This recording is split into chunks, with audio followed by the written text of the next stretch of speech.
In today's video, we're going to be answering the question as to whether using therapy or using self-help is actually better in recovering and managing mental health issues. And once you understand the pros and cons of each one, you'll be able to more effectively know what the next steps are for you to take.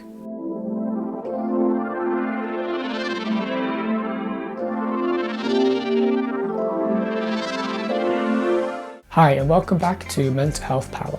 So the reason why I made this video is partly because I couldn't really see many videos that were made on this specific topic. I also found an article which I'm going to put a link to in the description of this video. So in 2017, there was an analysis of 15 studies that were done on about, I think it was over 700 people, where they checked whether self-help or whether therapy was more effective in treating things like OCD, depression, anxiety, and post-traumatic stress disorder, to name some of the issues. And what they found was that there wasn't really any difference in outcome. So if somebody only used self-help resources in this particular group of over 700 people, there was a result that was essentially the same as somebody who used only therapy. So this does bring up the question, what is better? Does this mean, for example, all of a sudden therapy is pointless and that we should all just be reading self-help books? And so because I have been for therapy multiple times in my life, and because I've consumed I don't know how much self-help, self-development stuff over the last 10 years, I wanted to give you an example as to what I think is actually the best approach to this. And so the only thing to point out with this study that I do believe would absolutely impact those who use self-help is that those who were only using the self-help resources every now and again did have a therapist come to just to keep an eye on them, to make sure they're using it in the right way.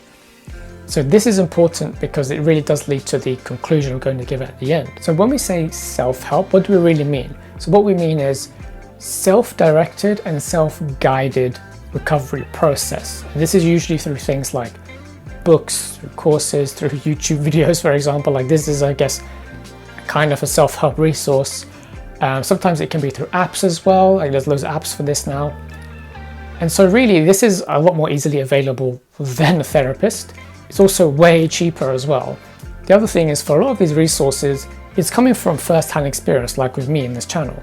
So you're getting an exact raw, direct experience related to you. Whereas when you work with therapists, they may have never experienced what you've experienced in your life, so they're having to go with what you tell them.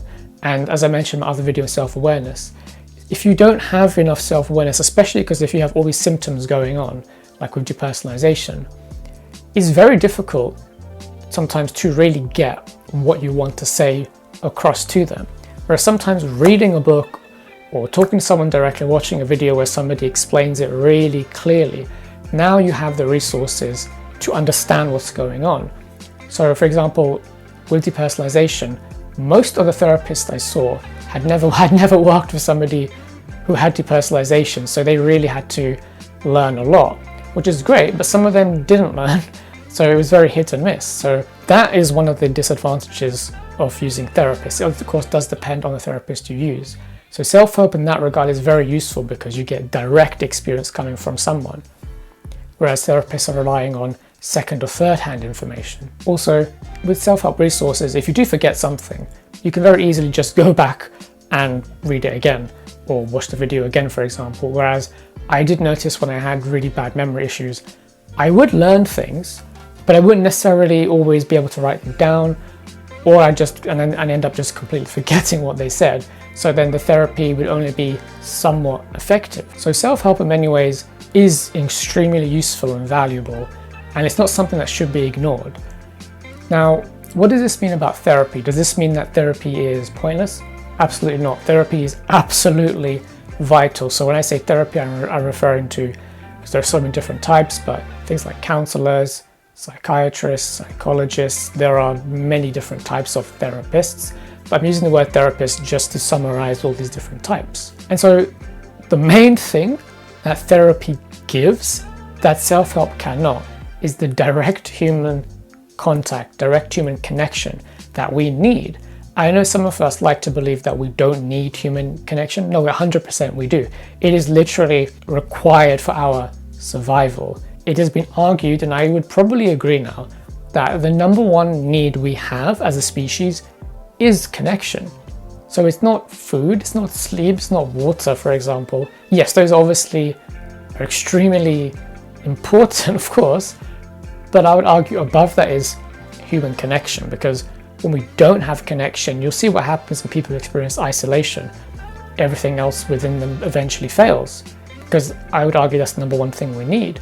So when you have mental health issues, or really bad ones especially, that human connection is something that is extremely valuable and needed. With a therapist, of course, they're also going to be able to listen to you, to hear you, to validate you, so you get understanding.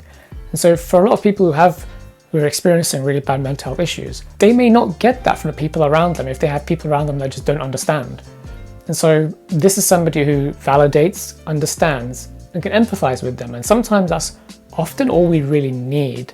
Sometimes if we haven't had that, that in itself creates mental health problems. Also with self-help, the problem with it is that if you have questions about something, you don't always get an answer. Let's say you're reading a book, for example, and it's from 70 years ago. The author's probably not around anymore, so you can't ask questions. You have to rely, again, on second or third hand information from people who have maybe studied that particular author. But with therapy, if you have questions, that's what you're there for, to ask lots of questions as well. The other problem with self-help is that there is no accountability. You are 100% responsible for your own progress. With a therapist, they will be there to guide you, keep you on the right track. So if they see that you're not doing what you're supposed to do to recover, they can notice that, as long as they're obviously a good therapist. So if they're a good therapist, they'll notice, say, you said you were going to do this thing, but I noticed you're not doing that. Then you can be like, yeah, that's true, I realized I missed that out. So they'll keep you on track and make sure you're on that same path to recovery. But with self-help, we can have parts of us that self-sabotage us and then don't actually want us to recover. And I mentioned these things in other videos, like on the shadow, so I'll put a link on that to that video as well. Also, with self-help, because essentially it's talking to a whole audience, you can't give the exact information everyone needs. So sometimes you can give advice, but it's beneficial to one group of people and not to another.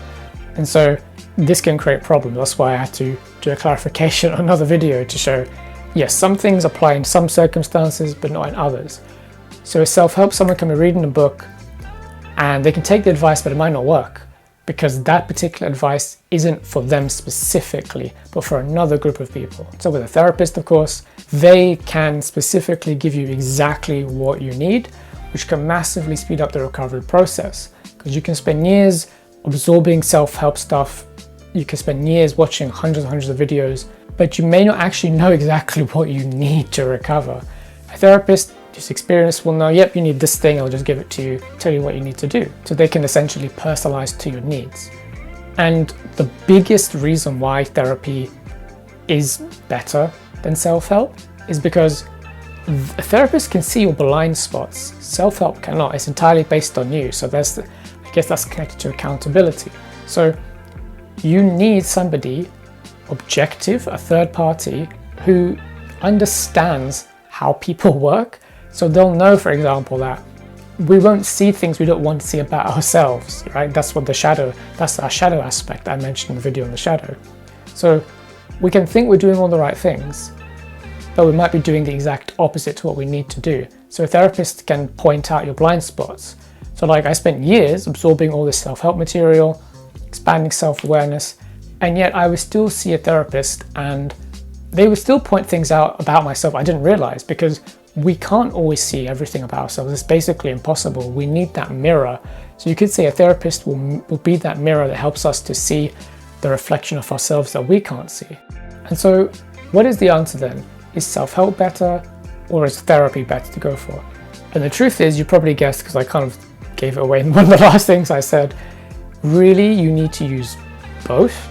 So I would always suggest going for therapy first, simply because you're going to save so much time. True, you could, let's say if you don't have severe mental health issues, let's say you noticed, okay, you know what, I've noticed I am starting to get into a pattern of experiencing a lot of anxiety. Okay, you could go for self-help, you could do that, but you may not get exactly what you need. So you may get something that's for somebody who's got really bad anxiety, for example. So therapist will be able to give you the appropriate response and appropriate things you need to do. But let's say you've done that now and you finish your therapy sessions.